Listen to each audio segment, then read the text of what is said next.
Hey everybody, we got Anthony and Kim here, 4x4 Diesel and 4x4 Diesel workshop partner, and maybe one of the DIY injector replacement clients has found a problem and maybe they made a mistake. So we're going to do a little bit of R&D and show you right here how we're going to try and work out if this is a problem or not, and if you need to replace these, and we'll have the part number for you if it turns out that we think you need to replace it, or was someone a little bit heavy-handed. And just quickly, I just want to mention, there is hundreds and thousands of people that get injector kits from me, and I want to make a point here because there's been a few lately, and it does happen from time to time, where people are replacing the injectors themselves when they're not mechanically apt. If you're not mechanically apt, if you're not a natural, I suppose, to mechanical work, then probably watching the videos and doing it yourself might not be the best idea. We do have workshop partners in Melbourne, Sydney, Brisbane, Perth, so all main areas covered. This is a job that's got to be done right the first time. It's got to be good for 10 years. It's not just a quick oil change where you can have a bit of a leak, tighten it up later, or change the washer later, or you've pulled a thread out and you just got to change your sump for 200 bucks. That's bad enough, isn't it? This is an injector fuel system, expensive job. So I highly recommend you get the injector kit, join the VIP group, of course, and then seriously consider paying one of the workshop partners to do your injector replacement work. We can do it in Melbourne, in Hillside, we can do it in Sunshine, we can do it in Cheltenham. Like I said, we've got someone in Sydney. Don't worry about second best and third best. We'd rather just send you to first best. Sydney, Brisbane, Perth. But if you are doing your own service and you've done a lot of work and you're mechanically all over it and you just need that bit of extra information, that's what it's designed. It's designed to help you through. So please don't do it yourself if it's not you, and don't think I'm talking to you. I'm talking to a lot of people. It's happened a lot of times over the years, and there's been a few lately. So please carefully consider who you let work on your vehicle and whether it's you or not. Now this little piece here, let's just have a look firstly where it comes from. Now that one I believe came from over this side, but yeah, there's a T-piece there. Just go over and have a look at this one quickly. I note on the GX 150 it doesn't have this. It's a bit different, so that's kind of good. Another reason to buy the GX if you, you know what I mean? But this is the GXL and there's a T-piece there. And we've worked around these doing injector jobs and turbo replacements. Yeah, what else do we do? Engine replacements, all sorts of stuff for years. And we've never had one break or leak or anything. Doesn't mean it can't happen. And of course, up north in Australia, things get hotter, and of course the plastics will deteriorate quickly. Toyota uses quality plastic. What's it called again? What are those letters again? To test you out, mate. I know the rubber's EPDM rubber. What's the plastic? Anyway, let's move on from that one because we're not going to remember. But anyway, it's the quality. Someone put it in the comments because we've said it before. We know what it is. We just might be resin fuel. Yeah, but there's a name for it, like the rubber, like these rubber hoses and belts, it's EPDM rubber. And I don't even remember, I can't remember what EPD, someone can put that in the comments, EPDM. Yeah, anyway, whatever it is, it stands for something. And it's not just in the automotive industry, it's a quality rubber that lasts. And we're not going on about that too much. We're meant to be going on about this, but it's all good info. If you like it so far, remember, subscribe, turn the bell on, and hit that like button. Now, if my memory serves me correctly, I haven't rewound to the text message that told me where this came from, but if I remember correctly, he was in here doing the injectors, talking up the fuel pipes, which it is quite difficult. You can see the common rail, where the crow's foot or your special tool goes down there. You got all this, a lot of this gear out of the way, and you're pushing the torque wrench around. And from memory, the story goes, it got pushed around onto this one. Now, can we just, for the record, what year's this vehicle? 2010. 2010. How many Ks? 202,000. 200? Is that all? It's done 200,000 Ks. All touring, mate. Mate, this thing needs to get out more, I reckon. More trips, anyway. We've got the highlights for that now too. It's been shared. You got any plans on selling? As a Toyota specialist, you've got the Hilux there, which I'm not agreeing with, you know, the 2.0 Hilux, but we won't go there in this video. But this 1KD here, and you have seen him crack pistons, and you've seen people with chips and tunes, and you've seen turbos fail, and you've seen the normal maintenance, the injector replacement that needs to be done.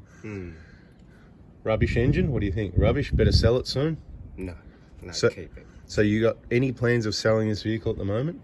I will sell it to my sons, that's it. Otherwise it stays with me. Yep, okay. Yeah. And I think the only reason you were considering an upgrade, if there was an upgrade, so a vehicle with a bigger engine to tow that beastie boat you've got over there with that massive big Suzuki donk on the back. Yeah, yeah. So minimum 6-cylinder, if not a 8-cylinder. Yeah.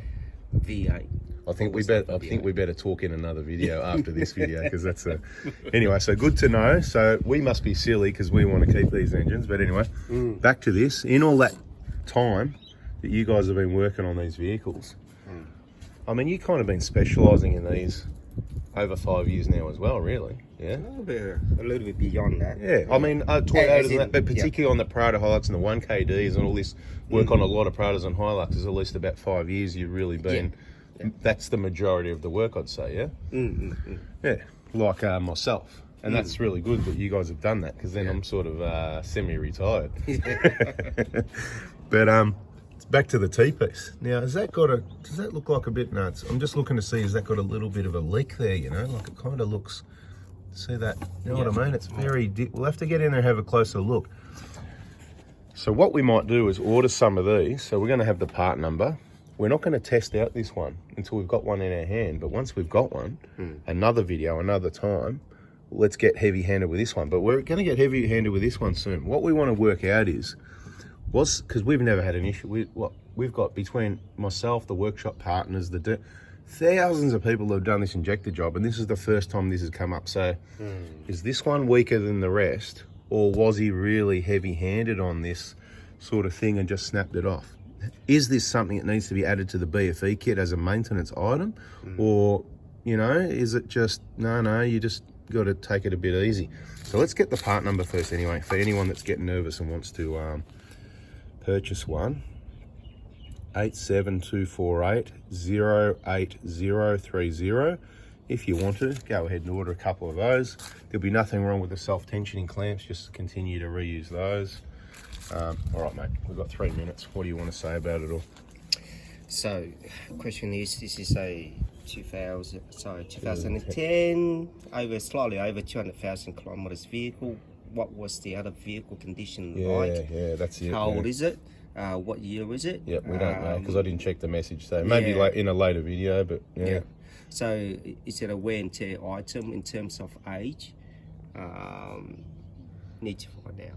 Yeah, I think it's more heat related. Normally when we find this sort of thing, like what we've noticed, right? When you go to unplug your injectors and these sensors, and you go, you know, with this one, I can just go bang like that. There it is. It's come off, nothing's broken, and clips back on. If you do that in Cairns, if you do that up in Cairns or in Darwin or in Broome, there's a good there's a good chance you go like that, and it just makes a click noise, because that's the clip. I see how it didn't come off every time, because I only push it. Here's a tip for everyone. See, this is why you wait till then. I only squeeze that clip enough to get it off. I don't go to full maximum squeeze, because maybe I would break it, right? So I'm going to squeeze, pull, and then push it back in a little bit. Otherwise, you've got the pressure on it, can't release. Squeeze a little bit more, right? So anyway, do you want me to clip that back on for you? There you go. Point is, up north, things deteriorate much more quickly than Tasmania, Melbourne, or even Adelaide, even Sydney, right? That's what I've found. You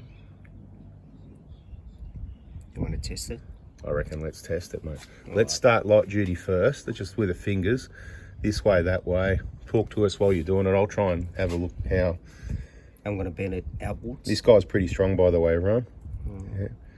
Bend it inwards, outwards, sideways. Try different directions in case it's a particular direction. It's looking to me pretty strong at the moment. It looks like you're putting a fair bit of oomph into it. Are you going to start moaning and groaning for us, or what? As suspected, I think there's been way too much pressure with that torque wrench. You can't even break that. It's hard. You're going to have to hand it over to me, mate. Here you go. You hold the camera. Keep it that way, mate. I'm a dentist, right? Just like you. Right, so I'm really going to go full max press and just try and snap it, right? Right, here we are. I've just put this in the vise. I'm going to crank the handle down a little bit. You might start hearing some cracking because it is a big, heavy-duty vise, and that's a little bit of plastic. But the idea is, and I've done this with the radiators as well, so be really clear if you missed. Look, subscribe, turn the bell on. There's so much info there for you. All day, every day, I'm watching people on the Facebook groups asking questions that they haven't watched the videos. All the answers are there in so much detail and so much more. and I've knocked the radiators around. You know that little piece that breaks off the top? You can replace the radiator, but if you're a DIY and you want to save 500, there's plenty of material left there to sort of tap it out and put a piece in there. Right, so I'm just gonna, I don't know how hard I can go on that, but anyway. Right, and I've done this with the radiators. Oh, mate. I'm using the rubber mallet because I'm trying not to, this thing. So I think we've proven, and this is the one that was supposedly broke off. So it's the same material. So if we did this with another vehicle, it wouldn't be a fair test. So thank you for sending me this piece so that we're able to do this. But hopefully it's shown that people don't need to worry about this, to be quite honest, but we'll monitor the situation. And if anyone ever has one of these break, and I don't mean from careful who you let work on your vehicle, even if it was you, I mean genuinely if one of these, they get brittle and they fall apart and one part breaks off and you get it out of the hose and you start knocking these around, let us know. I'll try and swap hands, so Cameron with the left hand. There we go, I managed to get that one. That one's coming out of the vise, right? So let's have a look at that piece there. Right, you can see, looking at it, there's plenty of good material there. It started deteriorating on the outside and the inside, but there's still plenty there. We're looking at both ends there. All right, I think this video is long enough now. What would you say, boss? What do you reckon? Anything else to say besides subscribe, turn the bell on? Is that about what we're looking at? There's nothing really wrong with that, is there? There's nothing wrong. I reckon someone might have slipped and then just whacked it really hard or something. Yeah, or too much pressure. You know how the torque wrench, it can grip on those rubber hoses, which is going to completely give you the wrong torque, spec as well. So be very careful to carefully get those hoses. You do have to flex them out of the way to get, depends what torque wrench, what tools you're using. Probably torquing up the pipes is the most difficult part of the job to get that done right. It's difficult to get in there. It's difficult to, the things that are in the way. So if you are doing your manifold and you've got it all off still, that's kind of good because you could probably leave a lot of those hoses up. Just take them off while you're at it carefully.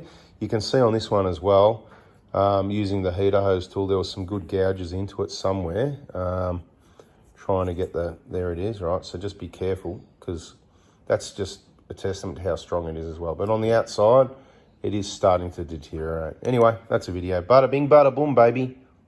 Catch you later.